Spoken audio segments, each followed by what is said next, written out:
Hello friends, இன்னைக்கு சிம்பிளா டேஸ்டியா முருங்கைக்காய் போட்டு ஒரு மீன் குழம்பு எப்படி வைக்கிறதுன்னு பார்க்கலாம்.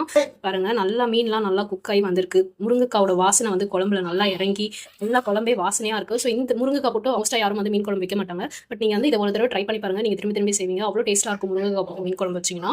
மத்தி மீன் அப்புறம் கொஞ்சம் கிழங்கா மீன் போட்டு தான் இன்னைக்கு குழம்பு வச்சிருக்கேன். ஸோ இது ரொம்ப சிம்பிள், வீட்டில் இருக்க இன்கிரீடியன்ஸ் வச்சு ஈஸியாக குக் பண்ணிட்டேன். இது பிகினர்ஸ்க்கான ரெசிபி தான். இது எப்படி பண்றதுன்னு பார்க்கலாம் வாங்க. பொருள் என்னென்னு பார்த்துலாம். நான் வந்து ஒரு மீடியம் சைஸ் வெங்காயம் நல்லா பொடிசா கட் பண்ணி வச்சிருக்கேன். 2 மீடியம் சைஸ் தக்காளி நல்லா பொடிசா கட் பண்ணி வச்சிருக்கேன். 2 பச்சை மிளகாய் எடுத்து எடுத்து வச்சிருக்கேன் காரத்துக்கு ஏற்ற மாதிரி. கொஞ்சம் கருவேப்பிலை எடுத்து வச்சிருக்கேன். ஒரு முருங்கைக்காய் வந்து நல்லா நல்லா கட் பண்ணி எடுத்து வச்சிருக்கேன் இந்த சைஸ்ல. ஒரு பெரிய லெமன் சைஸ் புளியை வந்து கரைச்சி வச்சு 1 கிளாஸ் தண்ணி ஊற்றி நான் புளி தண்ணியை எடுத்து வச்சிருக்கேன்.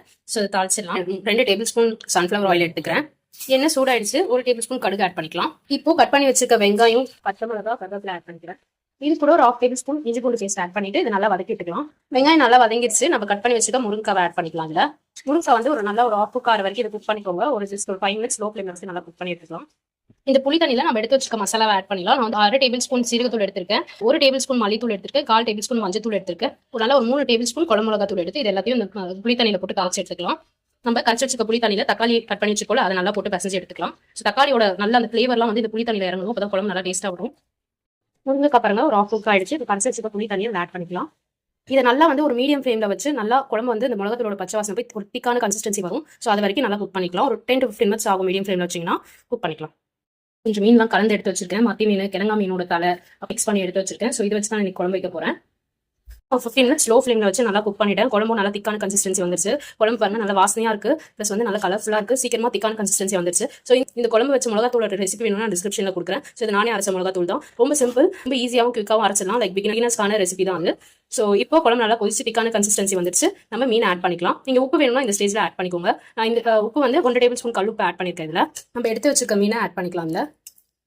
மீன் போட்டாச்சு. இதை வந்து நல்லா ஜென்டலா கலந்து விட்டுக்கோங்க. கலந்து விட்டுட்டு ஹை ஃப்ளேம் வச்சு ஒரு 3 மினிட்ஸ் எக்ஸாக்டா வந்து நல்லா கொதிக்க வச்சுக்கோங்க. எக்ஸாக்டா ஒரு 3 மினிட்ஸ் நல்லா ஹை ஃப்ளேம் வச்சு கொதிக்க வச்சுட்டேன். ஸோ பாருங்க மீன்லாம் ஓரளவுக்கு ஆஃப் குக் ஆயிடுச்சு. ஸோ இப்போ இருக்கிறதுலே லோ ஃப்ளேம் வச்சு 10 to 15 மினிட்ஸ் நல்லா அந்த மீன் குக் ஆகி மீனோட ஃபிளேவர்லாம் குழம்புல இறங்குற வரைக்கும் நல்லா குக் பண்ணி எடுத்துக்கலாம்.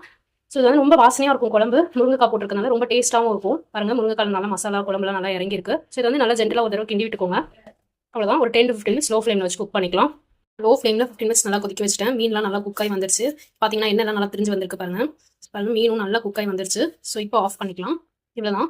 குழம்பும் பாருங்க நல்லா திக்கான கன்சிஸ்டன்சி மெயின்டைன் இருக்கு. ஏன்னா நான் வந்து ஃப்ரெஷ்ஷான மீன்ல குழம்பு வச்சிருக்கேன். நீங்க ஐஸ் மீன்லாம் வச்சீங்கன்னா குழம்பு வந்து தண்ணி விட்டு நல்லா தண்ணியாயிரும் குழம்பு. நான் ஃப்ரெஷ்ஷான மீன் கிடைச்சதுனால எனக்கு வந்து குழம்பு வந்து நல்லா திக்கான கன்சிஸ்டன்சிலே மெயின்டைன் இருக்கு. இந்த முருங்கைக்காய் மீன் எல்லாமே நல்லா குக் ஆகி வந்துருச்சு பாருங்க. அவ்வளவுதான். ஸோ இந்த வீடியோ உங்களுக்கு யூஸ்ஃபுல்லாக இருந்தால் லைக் பண்ணுங்க, ஷேர் பண்ணுங்க, சப்ஸ்கிரைப் பண்ணுங்க.